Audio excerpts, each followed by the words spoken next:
बिस्मिल्लाहिर्रहमानिर्रहीम नहमदुहु व नसल्ली अला रसूलिल करीम।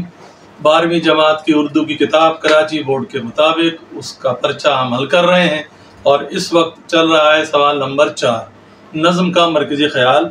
इसमें हम 2 नज़मों का मरकज़ी ख़याल पहले पेश कर चुके हैं।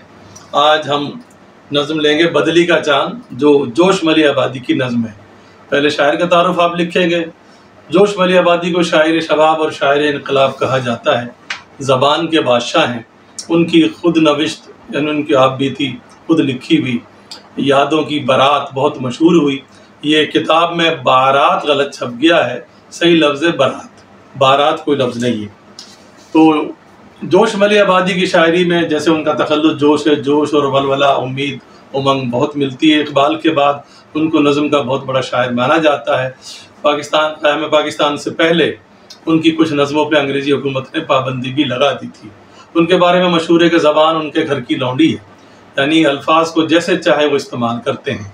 तो उनकी नज़म है बदली का चांद। इसका मरकज़ी ख़याल, बदली का चांद, बादलों के अंदर जो चांद होता है, शायर ने उसकी कहानी बताकर दरअसल इंसान की फितरत बताई है।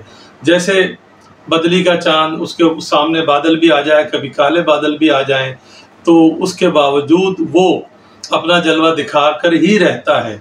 इसी तरह इंसान की फितरत भी है। इंसान के सामने कितनी भी मुश्किलात आ जाएं, परेशानी आ जाएं, दिक्कतें आ जाएं, लेकिन बहरहाल वो उन सब से लड़ता झगड़ता और उन सब से नबर्द आज़मा होकर बिल आखिर कामयाब हो जाता है। कि यानी कि जिस तरह चाँद अपना जलवा दिखाए बगैर नहीं रहता, इस तरह इंसान भी अगर चाहे तो मुश्किलात के बावजूद अपनी सलाहियत, अपनी अहमियत मनवाए बगैर नहीं रहता। और इसमें कुछ ये भी पहलू है कि अंधेरे और उजाले का जिस तरह चाँद के साथ ताल्लुक़ है, इसी तरह इंसान के साथ भी अंधेरा उजाला होता है। अंधेरा बदी का, उजाला नेकी का।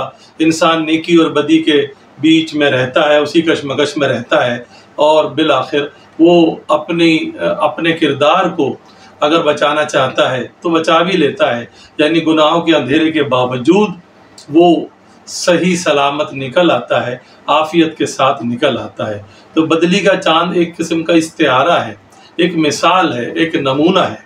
इसके ज़रिए शायर ने यह बताने की कोशिश की है, जिस तरह बदली का चांद हज़ार मुश्किलों, हज़ार दिक्कतों, अंधेरों के बावजूद नुमाया हो ही जाता है, इसी तरह इंसान की फितरत भी है। इंसान को जिस तरह मर्जी कैद में रखा जाए, चाहे वो बदी की कैद हो, चाहे वो हालात की कैद हो, चाहे वो मुश्किलात की कैद हो, लेकिन इंसान बहरहाल उससे निकल ही आता है।